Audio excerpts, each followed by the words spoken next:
साथियों नमस्कार।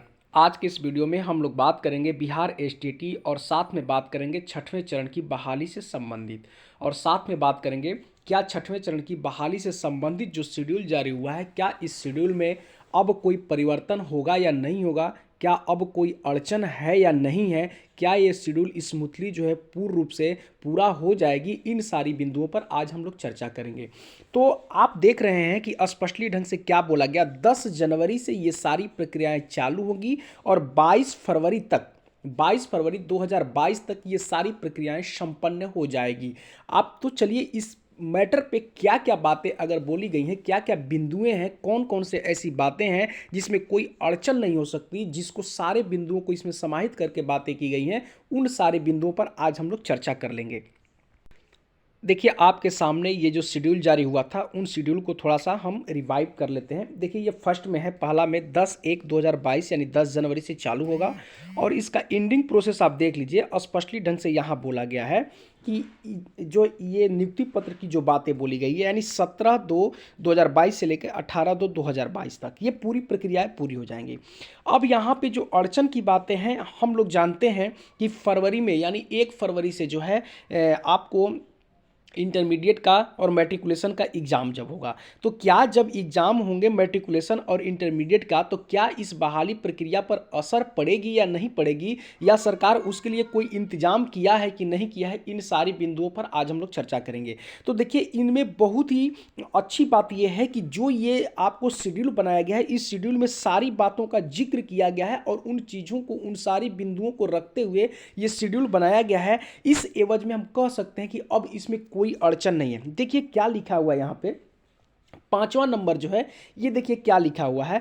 लिखा हुआ है कि मूल प्रमाण पत्रों के सत्यापन हेतु निर्धारित स्थान की सूचना एनआईसी वेबसाइट पर एवं समाचार पत्रों के माध्यम से तथा कार्यालय के नोटिस बोर्ड पर निश्चित रूप से प्रदर्शित की जाएगी।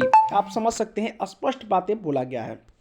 अभ्यर्थियों के काउंसलिंग स्थल पर पर्याप्त रोशनी, पेयजल, शौचालय की उपलब्धता सुनिश्चित की जाएगी। अब देखिए ये सबसे बड़ी इंपॉर्टेंट पार्ट यहाँ पर लिखा गई है कि चूंकि फरवरी माह में बिहार विद्यालय परीक्षा समिति के द्वारा मैट्रिक एवं इंटर की परीक्षा आयोजित की जानी है, जिससे जिला मुख्यालय के अधिकांश विद्यालयों में परीक्षा केंद्र निर्धारित रहेगा। ऐसी स्थिति में जिला शिक्षा पदाधिकारी जिला प्रशासन से समन्वय स्थापित कर काउंसलिंग हेतु पर्याप्त आधारभूत संरचना युक्त भवन परिसर की उपलब्धता सुनिश्चित करें। यानी जिस चीज़ का हम लोग को डर था वो सारी डर को यहाँ से समाप्त कर दिया गया है। यानी स्मूथली ढंग से जो है आपकी बहाली प्रक्रिया चलेगी और इसमें कोई व्यवधान नहीं है, कोई बाधा नहीं है। इन्हीं चीज़ों का हम लोग को डर था कि मैट्रिक और इंटर की एग्जाम होगी तो क्या ये बहाली प्रक्रिया बाधित होगी या नहीं, तो इन चीज़ों से आप निश्चिंत रहें, ये कोई बहाली प्रक्रिया इसमें बाधित होने वाली नहीं है। यानी सारी चीज़ों को जो है पूर्ण रूप से इस पर ध्यान रखा गया है और उसके बाद जो है ये आपको निर्णय लिया गया है।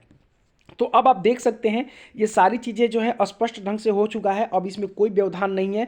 तो अब ये जो बातें हैं, ये छठवें चरण की पूरी बहाली प्रक्रिया जो है 18 फरवरी यानी 17 और 18 फरवरी यानी शुक्रवार तक, यानी गुरुवार 17 फरवरी से लेकर 18 फरवरी शुक्रवार तक ये पूर्ण रूप से सारी प्रक्रियाएं जो है समाप्त हो जाएंगी। अब उम्मीद करेंगे हम लोग 7वें चरण की बहाली प्रक्रिया, 7वें चरण की जो बहाली प्रक्रिया है वो तो मार्च में आप कह नहीं सकते कि मार्च में जो चालू होगी, लेकिन मार्च के बाद एक्सपेक्ट किया जा सकता है, क्योंकि मार्च के बाद जो है आपका नगर निकाय का चुनाव भी है। वो चुनाव के बाद ही अब आगे की प्रक्रियाएं जो है संपन्न होंगी। यानी जो है अब अप्रैल या और मई में शेड्यूल शायद जारी हो जाए, क्योंकि अप्रैल मई में शेड्यूल अगर जारी होती है सारी चीज़ों को, जो पहले के जो सीट खाली होंगे या सीट जो आगे की जो रिक्तियाँ होंगी, ये सारी रिक्तियाँ जोड़ करके अगर 7वें चरण की बहाली प्रक्रिया अगर चालू होती है तो उम्मीद हम लोग सभी लोग एक्सपेक्ट कर सकते हैं कि अप्रैल में निश्चित तौर पे 7वें चरण की बहाली प्रक्रिया की शेड्यूल जारी होने की पूरी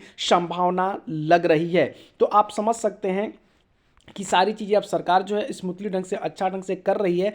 तो 7वें चरण की बहाली प्रक्रिया निश्चित तौर पे हम लोग सभी लोग उम्मीद कर सकते हैं कि अप्रैल में जारी हो जानी चाहिए। धन्यवाद।